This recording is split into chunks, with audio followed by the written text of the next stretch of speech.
దినాల నుండి వాళ్ళు హాస్పిటల్కి తిరుగుతూ ఉన్నారు. ప్రభాకర్ వీళ్ళ బాబు పేరు. ఆ బాబుకి ఒంటి మీద మచ్చలు మీరు ఒకసారి చూసే ఉంటారు.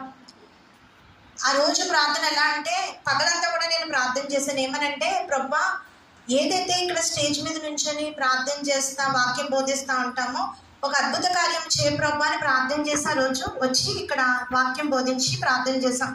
ప్రార్థన చేస్తూ ఉండగానే పరిశుద్ధాత్మ దేవుడు మాట్లాడాడు. ఏంటంటే, నీ మచ్చలు చూసి నువ్వు భయపడకు, ఆ మచ్చలు శరీరంలో కలిసిపోతాయి, వాటిని పక్కన పెట్టి నువ్వు ముందుకు వెళ్ళిపో, నువ్వు నాకు కావాలి, నిన్ను మంచి పాత్రగా నేను చేస్తాను అని ప్రభు మాట్లాడాడు. హల్లెలూయా. ఆ రోజు నా దగ్గరకు వచ్చాడు ప్రార్థన అంతా అయిపోయాక. నేను సరిగ్గా చదవలేకపోతా ఉన్నానండి, దీని గురించే నాకు ఆలోచన అని తల్లిగారు ఈమె చెప్పారు.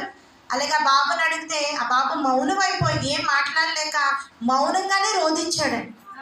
ప్రభాకర్ మౌనంగా రోధించాడు, కళ్ళల్లో అంతా కన్నీళ్ళు. నా బాధ ఎవరికి చెప్పనండి, నాకు అంత బాధ, నేను ఈ ముఖముతో బయటకు వెళ్ళలేకపోతా ఉన్నాను అని బాధపడ్డాడు. వెంటనే పరిశుద్ధాత్మ దేవుడు పలకమని చెప్పాడు. ఏమిటంటే, ఇతనిని నేను ధైర్యపరచబోతా ఉన్నాను, హల్లెలూయా, స్వస్థపరుస్తాను, ఇతను మంచి యోగ్యుడిగా నిలబడతాడు, శుభాలు వస్తాయి వీరి నోటి వెంట.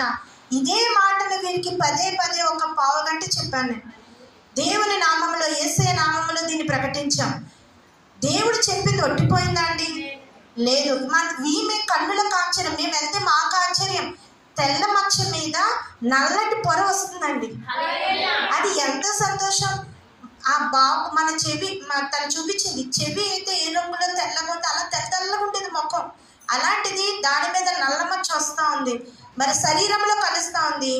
మచ్చల సంగతి ఎలాగున్నా ఆ వ్యక్తి మారాడు, హల్లెలూయా, ధైర్యపరచబడ్డాడు, నలుగురిలోకి వెళ్తున్నాడు, 10th మంచి మార్కులతో పాస్ అయ్యాడు, అద్భుతం జరిగింది, హల్లెలూయా. ఇది పరిశుద్ధ ప్రార్థన మందిరంలో గొప్ప సాక్ష్యం అండి. ఈమె ఎన్నో చోట్లకి వెళ్ళి ఉండొచ్చు, కానీ ఇప్పుడు వచ్చింది మీరు మాట్లాడే దేవుని దగ్గరికి అమ్మా, హల్లెలూయా.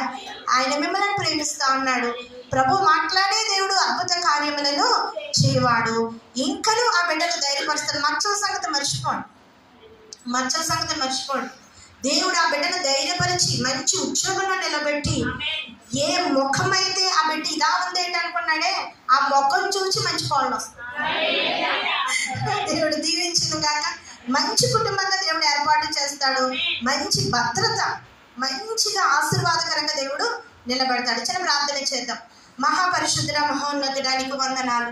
నీ దైవజనుల వాక్కును రూఢీపరిచి నా ప్రభా, నీ సేవకుల మాట తప్పిపోకుండా ప్రభా, 8 సంవత్సరాల నుంచి డాక్టర్ దగ్గరికి వెళ్ళిన నయం కాని మచ్చలు